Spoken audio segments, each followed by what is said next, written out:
Ayrı yaşasam senin, seni unutur neydemek.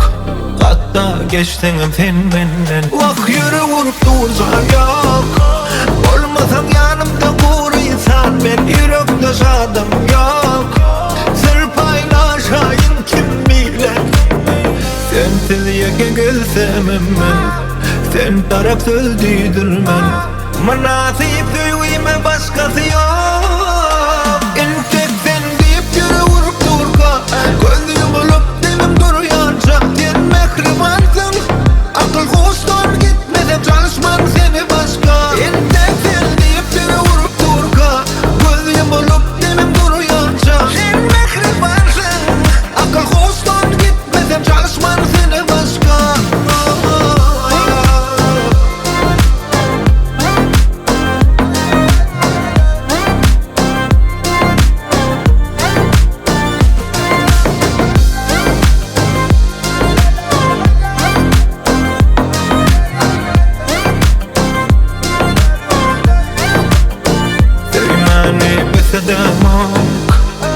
Ayrı yaşasam senin, seni unutur neydemek.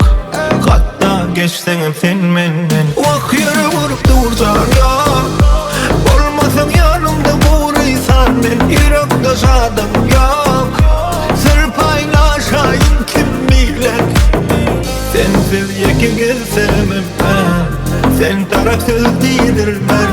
Münasip duyuyma başkası yok. Tek sen deyip biri vurup durka, gözüm olup demem duruyanca. Sen mehribansın, akıl hoştan gitmesem çalışman seni başka.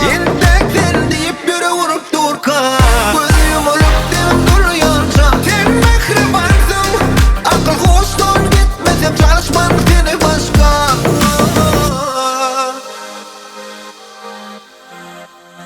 Sen mehribansın, akıl